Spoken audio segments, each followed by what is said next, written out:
Assalamualaikum warahmatullahi wabarakatuh. Alhamdulillah wassalatu wassalamu ala Rasulillah, amma ba'd.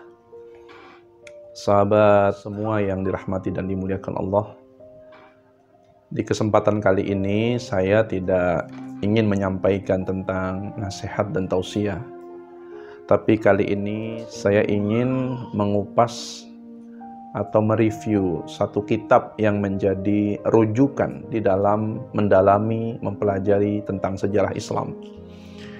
Terutama ketika kita bicara tentang sejarah Islam, maka fondasi dasarnya tentu ada pada perjalanan hidup Nabi SAW yang letakkan ilmu dasar di dalam Islam itu disebut dengan As-Sirah An-Nabawiyah atau perjalanan hidup Nabi Muhammad SAW. Dahulu ketika catatan-catatan tentang sirah nabawiyah itu tidak langsung dikitabkan, dibukukan, tetapi buku-buku sirah itu bermula dari tentang peperangan-peperangan Rasulullah SAW yang disebut dengan Al-Maghazi Rasulullah SAW. Yang pertama kali menulis tentang Al-Maghazi Rasulullah, tentu di sini banyak perbedaan pendapat di kalangan para ulama. Ada yang mengatakan Imam Az-Zuhri lah yang pertama kali mencatat, membukukan tentang Al-Maghazi Rasulullah SAW.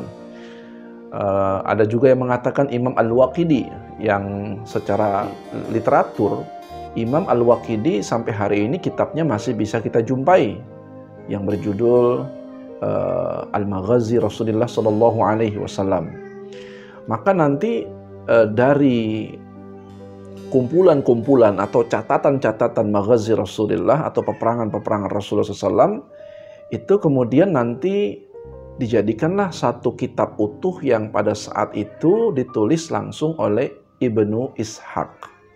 Nah, Ibnu Ishaq itu hari ini literaturnya masih sangat sulit ditemukan, melainkan yang telah direvisi oleh muridnya langsung, yaitu Ibnu Hisham. Sehingga kitab Ibnu Hisham sampai hari ini masih kita jumpai, baik itu dalam kitab aslinya, kitab Arabiknya, maupun kitab-kitab dalam berbahasa Indonesia yang sudah diterjemahkan.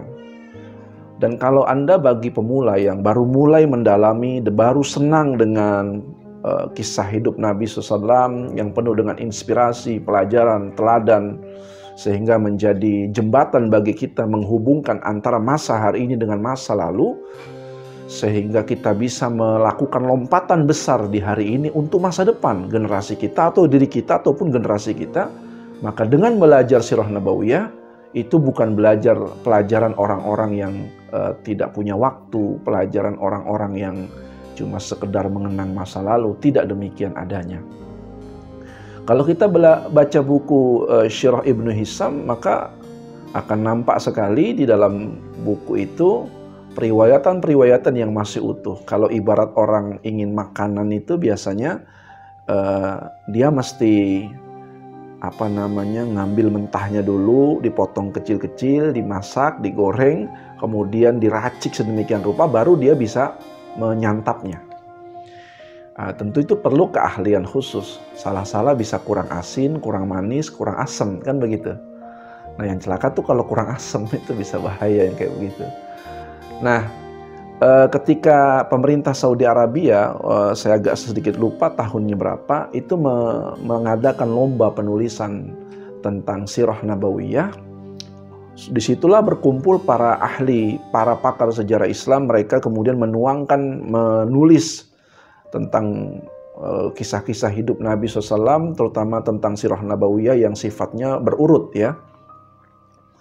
Dari perlombaan itu, pemerintah Saudi Arabia pada saat itu kemudian terkumpullah sekitar ada, kalau tidak salah, ada 5 juara ya pada saat itu. Ada 5 juara.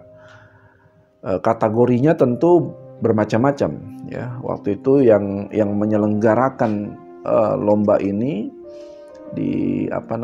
diadakan di sekitaran wilayah Pakistan. tahun 1396 Hijriah. Nah, saat itu Rabithah Alam Al-Islami menerima kajian ini dalam bahasa Arab, Inggris, Urdu, atau bahasa lainnya. Maka pada lomba itu dimenangkan ada 5 juara. Nah, juara yang pertama ini yang menarik ini. Kitab Sirah Nabawiyah yang ditulis oleh Syekh Syafiur Rahman Al-Mubarakfuri dari Jamiah As-Salafiyah di India, dan berhak mendapatkan hadiah pada saat itu sekitar sebanyak 50.000 real Saudi. Ini menarik sekali. Padahal kalau kita lihat kitab aslinya, judul utamanya sebenarnya bukan Sirah Nabawiyah, tapi Ar-Rahiqul Makhtum. Nah, seperti ini. Ini Ar-Rahiqul Makhtum, ini asli, kitab aslinya Syekh Syafiur Rahman Al-Mubarakfuri. Begitulah para ulama kalau mereka menulis kitab, kadang-kadang judul dengan isinya sepertinya menurut kita orang-orang awam berlawanan, padahal tidak sama sekali. Ar-Rahiq Al-Makhtum, kalau kita lihat Ar-Rahiq itu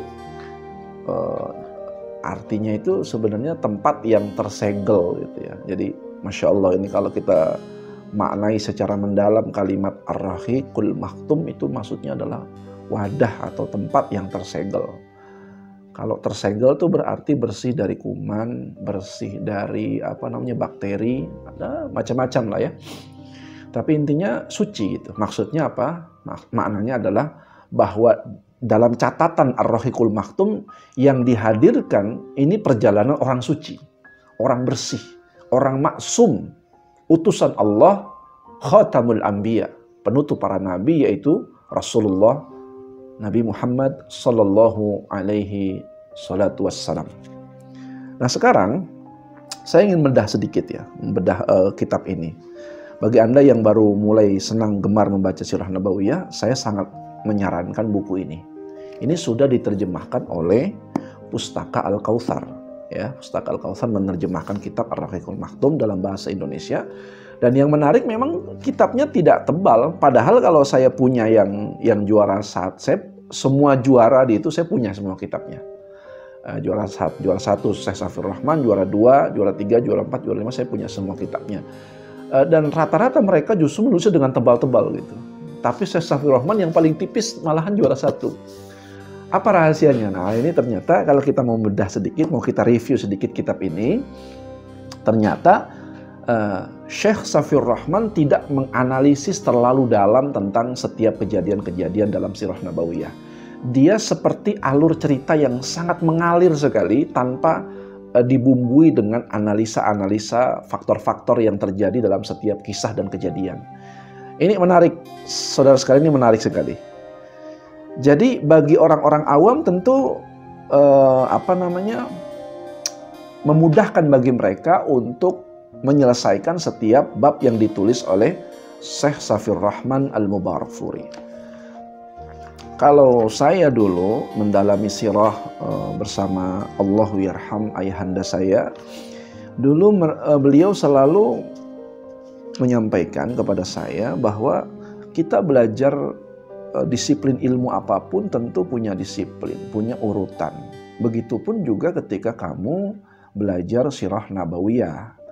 Maka jangan terburu-buru untuk menyelesaikan satu kitab atau menyelesaikan setiap cerita yang ada di dalam kitab itu.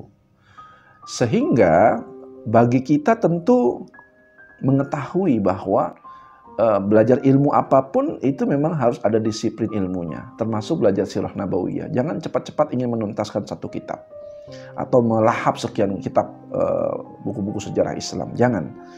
Belajarlah secara bertahap, dan kitab Ar-Rahiqul Makhtum ini, Syekh Syafiur Rahman ini yang diterbitkan, kalau yang teman-teman mau baca terjemahnya bisa, yang saya cukup rekomendasikan ada 2 penerbit ya. Penerbit pertama ada Pustaka Al-Kautsar, penerbit kedua itu Ummul Qura.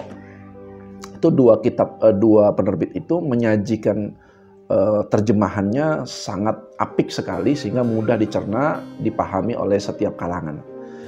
Bentuknya adalah kronologi, urutan demi urutan, tidak ada analisis terlalu mendalam ya. Analisis terlalu mendalam tidak ada.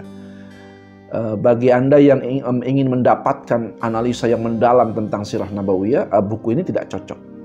Buku ini hanya cocok untuk orang yang mau belajar tentang Sirah Nabawiyah dalam bentuk data-data, kronologi setiap kejadian. Karena kan kalau kita belajar sejarah pasti tidak lepas dari yang namanya nama tokoh, tempat kejadian, tahun kejadian, gitu, latar kejadian apa. Jadi nah itu jawaban dari itu dituangkan di kitab ini, ada semua lengkap. Jadi teman-teman, saudara-saudara sekalian, kalau mau mulai belajar Sirah Nabawiyah, saya tidak sarankan buku-buku yang terlalu rumit untuk dibaca, tetapi mulailah dari yang sederhana tetapi punya pendekatan kronologisnya sangat lengkap, seperti bukunya Syekh Safiyur Rahman Al-Mubarakfuri yang berjudul Ar-Rahiqul Makhtum Ba'thun fi Siratin Nabawiyah.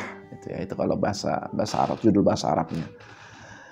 Silakan nanti kalau ada yang ingin memiliki kitab ini, nanti linknya bisa saya taruh di di deskripsi. Silakan Anda klik link itu, nanti mudah-mudahan bisa terhubung langsung oleh penjualnya dan mudah-mudahan kita bisa mengambil faedah manfaat dari Sirah Nabawiyah. Ringan-ringan saja sebenarnya. Kalau mau belajar sirah itu tinggal baca buku, kemudian kalau Anda mau ngajarin anak Anda, istri Anda, ya setiap ba'da subuh Anda bacakan sedikit-sedikit kisahnya. Baik, itu saja mungkin yang bisa saya sampaikan. Mudah-mudahan ada manfaatnya, bisa menginspirasi kita semua untuk memulai mencari inspirasi dengan belajar perjalanan hidup Nabi Muhammad SAW. Sampai jumpa kembali di lain kesempatan. Nanti kita akan lanjut kajian hal-hal yang berkaitan tentang Sirah Nabawiyah. Wallahu a'lam bishawab. Assalamualaikum warahmatullahi wabarakatuh.